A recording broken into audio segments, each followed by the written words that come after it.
Всем привет! Меня зовут Марина, вы на канале Russian Language Club, канале о русском языке и все, что с ним связано.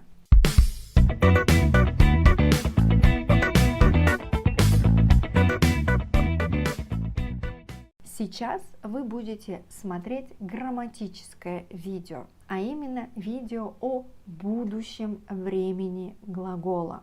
Вообще в русском языке есть две формы будущего времени. Сложное будущее время и простое будущее время. Давайте остановимся на каждом будущем и вообще разберемся, что такое будущее время, какое бывает будущее время и в каких конструкциях, как оно будет выглядеть. Итак, будущее время – это то, что у нас завтра, потом, послезавтра, через 2, 3, 4 дня, месяца, недели, лет и так далее. Именно вот эти вот слова помогают показать, что время будет будущее.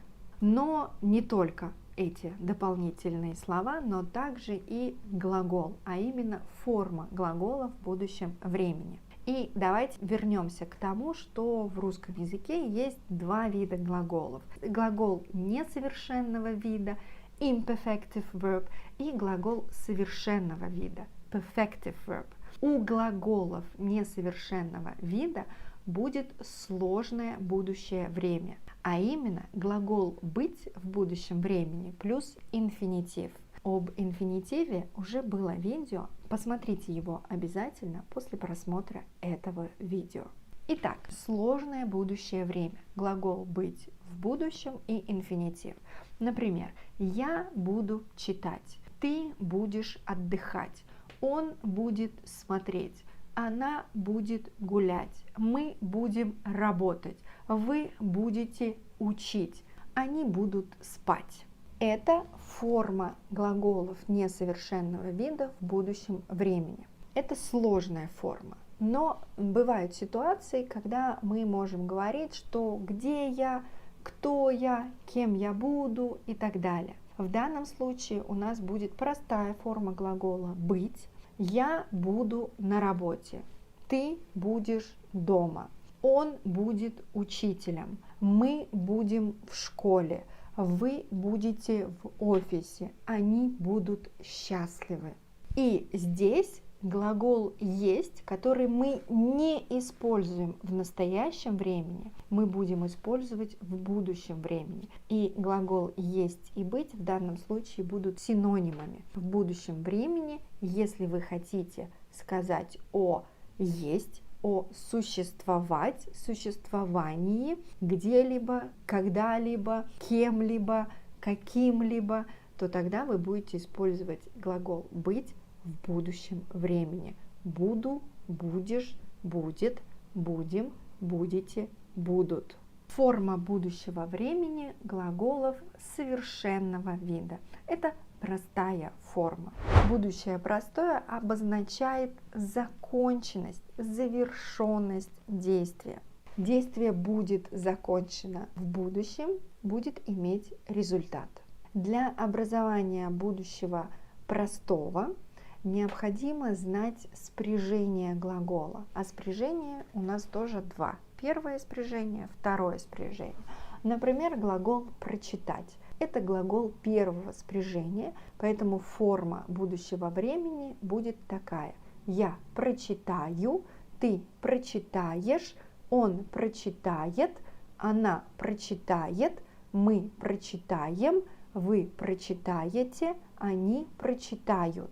То есть к основе прочита мы добавляем окончание ю, ешь, ед, ем, ете, ют. Если это у нас будет глагол второго спряжения, например, посмотреть, то формы будут такие. Я посмотрю, ты посмотришь, он посмотрит, она посмотрит, мы посмотрим, вы посмотрите, они посмотрят. И здесь к основе посмотр мы добавляем окончание ю, иш, ит, им, ите, ят. В общем-то все. Это как мы делаем формы будущего времени от глаголов несовершенного вида и от глаголов совершенного вида. Еще давайте разберем конструкцию «у меня есть» в будущем времени, как она будет выглядеть. Например, в настоящем времени мы говорим: у меня есть дом, у меня есть семья, у меня есть время, у меня есть вы.